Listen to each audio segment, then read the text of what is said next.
बडनेरा शहरात मनपा अतिक्रमण स्वच्छता विभाग वतीने मनपा उपायुक्त माधुरी मडावी यांच्या नेतृत्वात स्वच्छता ड्राईव्ह मोहीम राबविण्यात आली। या मोहिमेत बडनेरा शहरात अनेक ठिकाणी अतिक्रमण कारवाई करण्यात आली। यासोबतच सफाई अपनाओ बीमारी भगाओ हा संदेशही देण्यात आला। महानगरपालिका उपायुक्त माधुरी मडावी यांच्या हस्ते अल्मासनगर जुनी वस्ती बडनेरा येथे स्वच्छता ड्राईव्ह मोहीमचा शुभारंभ करण्यात आला। सोबतच महानगरपालिकेतर्फे सफाई अपनाओ बीमारी भगाओ संदेश देऊन विशेष स्वच्छता मोहीम राबविण्यात आली। बडनेरा शहरातील पशु जप्त करून पशुधारकांवर दंडात्मक कार्यवाही करण्यात आली।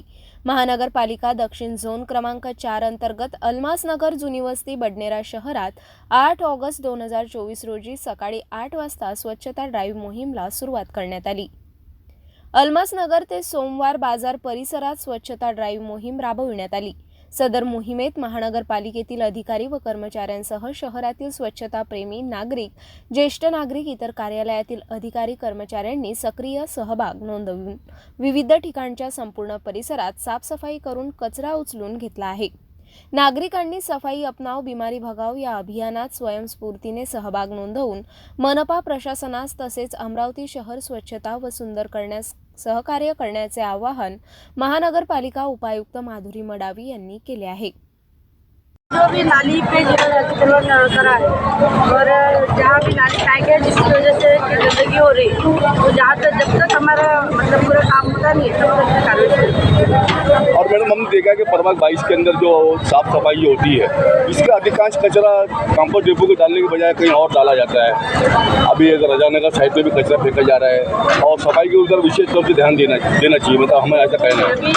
अभी तो हमारे हम प्लानिंग तो उसी तरह से कर रहे हैं कि हर जगह की सफाई हो, और परसों से हमारा अभियान शुरू हो गया। वैसे तो हमने स्पेशल अभियान शुरू करा, हम यही देख रहे हैं कि जिधर ज़्यादा गंदगी है वहाँ ज़्यादा फोर्स लगा के साफ सफाई करें। और जो भी आप बोल रहे कचरा डंप होता है तो यहाँ मतलब वो कचरा डंप करने के लिए जगह ही नहीं है, और एक डंप करके वो हम वहाँ से उठा के लेके जाते हैं। तो थोड़ा सा डिले हो रहा था, लेकिन अभी उसके बाद जल्दी से हे अभियान आपण आहे तोपर्यंत सुरू राहील की त्याच्यानंतर आपण गेल्यानंतर आपण असे निर्देश दिसाल तुमच्या अधिकाऱ्यांना? मी गेल्यानंतर म्हणजे कुठून आपण तुम्ही बदलून गेल्यानंतर तर तेव्हा तर मी काय सांगू शकणार आहे। आणि मला तर वाटतं सगळे कर्मचारी अधिकारी आहेत, सगळे अधिकारी माझ्यासोबत आहेत, सगळे काम करतात, त्यांच्यासोबत काम करणार असेल तर त्यांना वाटते की आपले वरिष्ठ आपल्यासोबत आहेत तर ते काम करतात आणि सगळेच काम करतील, नक्कीच करतील। आपण वारंवार कारवाई करत आहात तरी सुद्धा काही फरक पडतात, जास्त फरक पडताना दिसत नाही। त्याच्यावर आपल्या उपाययोजना काय राहतील आणि आपल्या नागरिकांना काय संदेश राहील?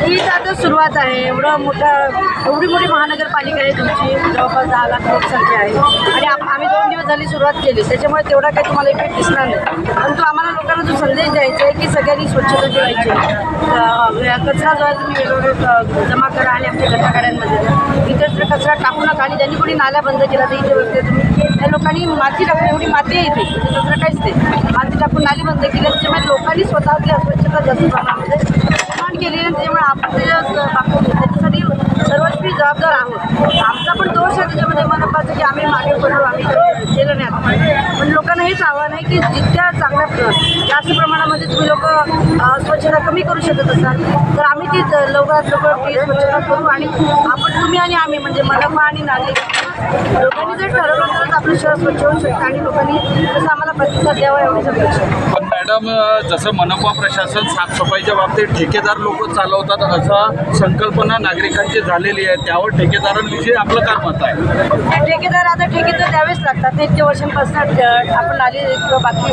स्वच्छतेचा ठेका देतो आणि ठेकेदार स्वच्छता करत नसते, पण आता तर करताना आपल्याला दिसत आहे। मी तर अनेक परिसर असे आहे बडनेरा शहरातले की त्या ठिकाणी गाड्या जात नाही, गेल्या तर त्या ठिकाणी एकच ड्रायव्हर राहतो त्या गाडीमध्ये, म्हणजे एखादी महिला जर त्या गाडीमध्ये कचरा टाकायचा असते, अनेक महिला पडलेल्या आहेत कचरा टाकता टाकता, पावसाळ्याचे दिवस आहे पण तो ड्रायव्हर त्या गाडीतून निघत नाही किंवा हातभारही लावत नाही, पण त्यावर तुमचे काय उपाय आहेत? अशी कोणती घटना जर घडली तर माझ्या लक्षात जर आणून दिली तर आपण त्याच्यावर आपण कारवाई करू, असं नाही करायला पाहिजे। और मैडम अभी हमने देखा है कि प्रिंट मीडिया और सोशल मीडिया और इलेक्ट्रॉनिक मीडिया जिसके अंदर देखो तो अभी माधुरी मडावी मैडम में छाई हुई है और मैं पूछना चाहता हूँ आपसे को पॉलिटिक्स प्रेशर आप पे, बहुत से ठेके देखे हमने कि जो पॉलिटिशियन है उनके लोग उसमें इन्वॉल्वमेंट है, ऐसे अफवाह उड़ी है, ऐसे मुद्दे उठे हैं, उसके बारे में क्या बोलेंगे आप? अफवाह के बारे में तो मैं कुछ नहीं बोलूँगी, लेकिन मेरे कार्रवाई में कोई भी यहाँ किसने भी है रिस्पेक्ट की किसी ने भी आज तक बोला नहीं कि ये करो मत किया। या सर्वावर मात करून आपण आपली दबंगशाही सुरू ठेवतात. याची प्रेरणा आपल्याला कुठून मिळते? प्रेरणा माझं काम आहे ते मला करायचं आहे. जसं काम आहे ज्या भागामध्ये जसं काम आहे त्याच्यानुसार प्लॅनिंग करून आम्ही ते काम करतो. आणि नेहमी म्हणजे रस्त्यावर जाऊनच काम करायला मला समजतं. ॲक्च्युअली केबिनमध्ये बसून मला काम समजत नाही आणि म्हणून मी साईडवर सोबत येते सगळ्यांना. त्या होत्या अमरावती महानगरपालिकेच्या उपायुक्त माधुरी मडावी. जेव्हापासून या अमरावती महानगरपालिकेत उपायुक्त पदावर रुजू झाल्या त्यांनी एक दबंगशाही सुरू केली आहे आणि ती म्हणजे फक्त स्वच्छता आणि स्वच्छतेसंदर्भात त्यांनी अनेक उपक्रम राबवलेले आहेत आणि येथील जे सफाई कामगार असतील, कॉन्ट्रॅक्टर असतील त्यांना सुद्धा धाऱ्यावर धरलेलं आहे आणि अधिकाऱ्यांना घेऊन ते स्वतः ग्राउंडवर येऊन पाहणी करतात आणि कामाची पाहणी पूर्ण केल्याशिवाय जात नाही. आणि जोपर्यंत इथं ते आहेत तोपर्यंत मी स्वच्छतेसंदर्भात कठोर राहील आणि कठोर भूमिका घेत राहील असं सुद्धा त्यांनी म्हटलेलं आहे. बडनेरावरनं सिटी करता मी मच्छिंद्र भाटकर, बडनेरा, अमरावती.